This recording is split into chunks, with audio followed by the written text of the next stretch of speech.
Yan mga bossing, bibigyan ko lang ng reaction to, yung dalawang video na to. So yung isa, ito yung uunahin natin mga boss.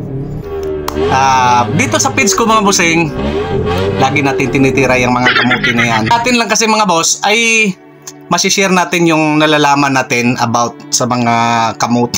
About sa kalsada mga boss. At least mga boss, maging informative yung video natin mga bossing. Pag hindi alam, at least malalaman nila mga boss. So dyan natin makikita sa mga comment mga bossing kung may mali akong sinasabi, kasi mayroon namang mangungurik. So as basher nga, so maraming mga basher nga dyan. Ang iba naman kasi mga boss, hindi naman talaga yan basher, kundi awag kasi yung basher mga boss kasi nangungurik sila. So bashing, parang kinukurik yung mali mo. So yung iba naman mga boss, yung sinasabi dyan ay wala lang, gusto lang nilang masaktan ka habang ikaw'y nagbablog. So ito mga boss, bigyan ko ng konting reaction mga bossing about sa sinasabi dito sa kuan ay kamote. So para sa akin mga boss, sa ngayon lang mga bossing, ito ay para sa akin mga boss ay hindi kamote mga boss. Para sa akin mga boss, ngayon lang dito ako kumakampi. So, alam mo kung bakit mga boss? Mayroon talagang time mga boss na kailangan bumbahin yung motor mo. Hindi natin alam mga boss kung palyado o kailangan mong hiting mga bossing para hindi ka makasagabal sa traffic. So yun ang ginagawa niya. So mayroong ganon na sitwasyon mga boss. Baka hiniting niya kasi magugo na nga ito.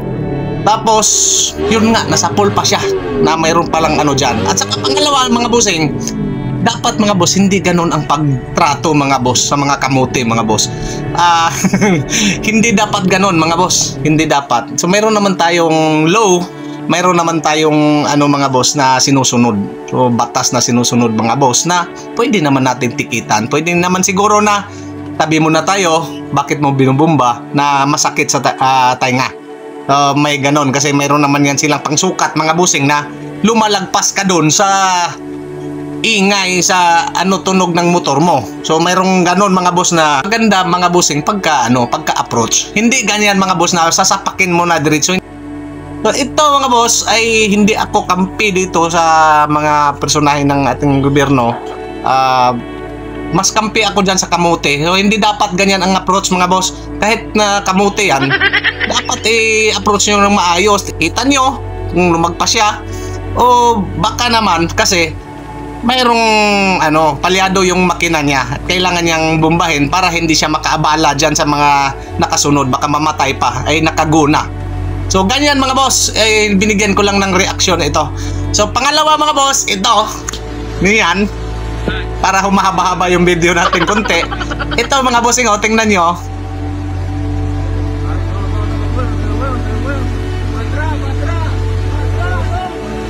Pilit pa kasi. Dapat kasi hindi pinipilit na. So hindi taga sa atin to. I'm sure kasi yung salita nila